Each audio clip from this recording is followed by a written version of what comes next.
Family ವಿಚಾರದಲ್ಲಿ ಬೇಡ ಬೇಯಿಸ್ಕೊಳ್ಳುವಂತ ಪ್ರಯತ್ನ ಪಡ್ತಾ ಇರೋದು ಯಾಕೆ? ಇದು ನಮಗೂ ಗೊತ್ತಿಲ್ಲ.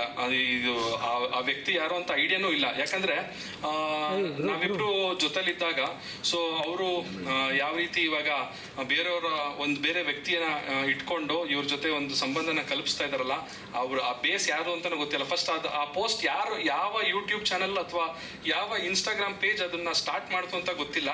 ಯಾರೋ ಒಬ್ಬ ವ್ಯಕ್ತಿ ಸ್ಟಾರ್ಟ್ ಮಾಡಿದ ತಕ್ಷಣ ಈ ಕಂಟೆಂಟ್ ಚೆನ್ನಾಗಿದೆಯಲ್ಲ, ನಾವು ಹಾಕೋಣ, ನಮಗೂ ಲೈಕ್ಸ್ ಬರುತ್ತೆ ಅಂತ ಅಂದ್ಬಿಟ್ಟು ಮಾಡಿದವರೇ ಜಾಸ್ತಿ ಜನ ಇದ್ದಾರೆ.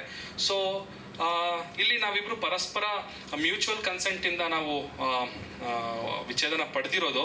ಎಲ್ಲೋ ಒಂದ್ ಕಡೆ ಅವ್ರಿಗೆ ಬೇಸರ ಆಗಿರ್ಬೋದೇನೋ, ಅಯ್ಯೋ ಏನೂ ಸಿಕ್ಲಿಲ್ವಲ್ಲ ಇವರಿಂದ, ನಾವು ಕಂಟೆಂಟ್ನ ತೆಗಿಯಕ್ಕೆ ಏನೂ ಸಿಕ್ಕಿಲ್ವನೋ ಅನ್ನೋ ಒಂದು ಕೆಟ್ಟ ಮನಸ್ಥಿತಿ ಇರುವಂಥ ಕೆಲವು ಜನಗಳಿದ್ದಾರೆ. ದಯವಿಟ್ಟು ಅದನ್ನು ಮಾಡಬೇಡಿ. ಅದು ಮಾಡೋದ್ರಿಂದ ಸಮಾಜದಲ್ಲಿ ಒಂದು ಬ್ಯಾಲೆನ್ಸ್ ಇರೋದಿಲ್ಲ. ಅವರು ಸುಳ್ಳು ಸುದ್ದಿಗಳನ್ನ ಹರಡಿಸೋದ್ರಿಂದ ಎಲ್ಲೋ ಒಂದು ಎರಡು ಸೆಕೆಂಡಿಗೆ ನೀವು ಸುದ್ದಿನ ಓದ್ಬೋದು ಅಷ್ಟೇ, ಅದರಿಂದ ಯಾರ ಮನಸ್ಸಿಗೂ ಖುಷಿ ಕೊಡೋದಿಲ್ಲ. ದಯವಿಟ್ಟು ನಾನು ಅಬ್ಸರ್ವ್ ಮಾಡ್ದಂಗೆ ಈ ಥರ ಒಂದು ಪಬ್ಲಿಕ್ ಲೈಫಲ್ಲಿ ಇದ್ದಾಗ ಇದೆಲ್ಲ ಕಾಮನ್ ಆಗಿರುತ್ತೆ.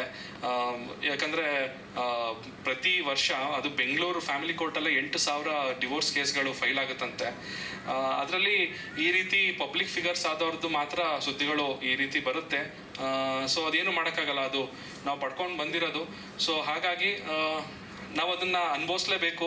ಇವಾಗ ಈ ಮಟ್ಟಕ್ಕೆ ಇವತ್ತು ನಾನು ಸ್ಟೇಜ್ ಮೇಲೆ ಬಂದು ನಿಮ್ಮೆಲ್ಲರ ಮುಂದೆ ಬಂದಿದ್ದೀವಿ ಅಂತ ಹೇಳಿದ್ರೆ ಖಂಡಿತವಾಗ್ಲೂ ಒಬ್ಬ ಪಬ್ಲಿಕ್ ಫಿಗರ್ಸ್ಗಳಾಗಿ ಇದು ನಮ್ಮ ಜವಾಬ್ದಾರಿ ಕೂಡ ಆಗಿರುತ್ತೆ. ನಾವು ನಮ್ಮ ವೈಯಕ್ತಿಕ ಜೀವನ ಅದರಲ್ಲಿ ಆಗೋ ಹೋಗುಗಳನ್ನ ಸಂಪೂರ್ಣವಾಗಿ ನಾವು ತಿಳಿಸೋಕ್ಕಾಗದೇ ಇದ್ರೂ ಎಲ್ಲೋ ಒಂದು ಕಡೆ ಯಾಕೆ ಆಯಿತು ಅನ್ನೋ ಒಂದು ಕ್ಲಾರಿಟಿನ ಕೊಟ್ಟರೆ ನಮ್ಮನ್ನ ಫಾಲೋ ಮಾಡೋರ್ಗು ಒಂದು ಮನಸ್ ಸಮಾಧಾನ ಇರುತ್ತೆ ಅನ್ನೋ ಒಂದು ಕಾರಣಕ್ಕೋಸ್ಕರ ಇವತ್ತು ಈ ಒಂದು ಪ್ರೆಸ್ ಮೀಟ್ನ ಕೂಡ ಮಾಡಿದ್ದೀವಿ.